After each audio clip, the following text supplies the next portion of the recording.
The Ultramarines Primarch, Roboute Guilliman, a paragon of logic, strategy, and unwavering loyalty to the Emperor.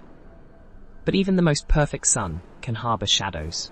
His brothers, the other Primarchs, were a constant source of both admiration and frustration. Each possessed unique strengths, terrifying power, and often troublesome personalities. He saw their flaws, their recklessness, their hubris, and it weighed heavily on him. It wasn't personal animosity, not exactly. It was a burden of responsibility, a constant fear that their flaws would lead to the Imperium's ruin, a fear he carried alone, even from his brothers. This wasn't just a brotherly rivalry, it was the weight of a galaxy on his shoulders, a galaxy he felt compelled to protect from the very beings intended to safeguard it. The Great Crusade was a whirlwind of conquest and conflict. Guilliman, ever the strategist, meticulously planned and executed campaigns ensuring minimal casualties and maximum efficiency. But his brothers, they fought with a wild abandon, a reckless glory that often bordered on suicidal. Their victories were spectacular, yes, but they came at a cost. He saw Horus's charisma sway legions, even though he detected the insidious whispers of chaos behind the dazzling spectacle. He witnessed the brutal efficiency of Angron, the fiery fury of Fulgrim, and the sheer overwhelming strength of Lemon Russ. Their methods clashed with his own, leading to heated debates, simmering resentments, and ultimately, a growing sense of isolation. He couldn't understand their disregard for the long game, their willingness to sacrifice for immediate gratification. The Emperor, their father, remained a distant figure, his judgment often opaque, and his expectations impossibly high. He favoured no single son, yet his silence allowed the friction between them to fester. Guilliman, ever the loyal son, strived to meet his father's expectations, to prove himself worthy. But this drive for perfection only fueled his internal conflict. He questioned whether he was truly understanding the Emperor's will, whether his meticulous methods were the right path, or if the chaotic energy of his brothers held a different, equally valid truth.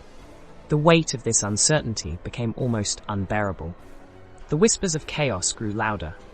Horus, the War Master, the seemingly perfect son, started to subtly undermine Guilliman's authority. Horus skillfully exploited the existing tensions between the Primarchs, fanning the flames of resentment and mistrust. He masterfully twisted perceptions, sowing seeds of doubt in the minds of others. Guilliman saw the danger, the insidious corruption, but his attempts to warn his brothers were often met with scorn or dismissal. Their trust already eroded by years of subtle manipulation. The Horus heresy erupted, shattering the Imperium and tearing the bonds of brotherhood asunder.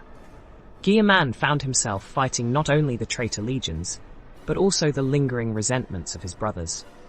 The battle wasn't just against the forces of chaos, but against the legacy of their fractured relationships, a conflict as destructive as the war itself. He fought for survival, for the Emperor, and for the fragile ideal of unity that had been shattered by the war. The war was brutal, leaving an indelible mark on Guilliman. He witnessed the death of his brothers, the betrayal of those he once considered friends. The horrors of the conflict amplified the weight of his past disagreements, now turning into a haunting reminder of what could have been. The immense loss deepened the already existing sense of loneliness and responsibility.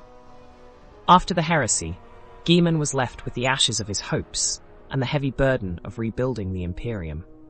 The scars of war were visible, but so too were the emotional wounds inflicted by the betrayal and the internal conflicts he'd witnessed. He bore the weight of 1,000 lost battles and 1,000 failed conversations. He carries the silent grief for what could have been, the understanding of a brother he never had. Guilliman's drive to rebuild became a testament to his unwavering will, a manifestation of his grief turned to purpose. But the ghosts of his brothers, their choices, and his own failures continued to haunt him. He could never truly erase the weight of the past. He could only strive to prevent similar mistakes from ever happening again. The Imperium he rebuilt, while vast and mighty, remains forever marked by the cracks in its foundation.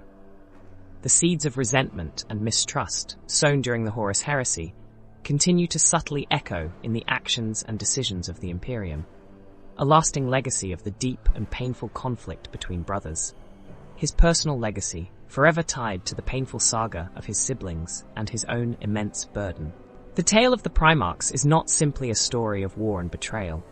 It's a deeply human story of rivalry, resentment, regret, and the enduring weight of responsibility. A story of what happens when familial bonds, even when forged in the crucible of war, are stretched beyond their limits. A testament to the enduring cost of conflict and the lasting scars it leaves behind.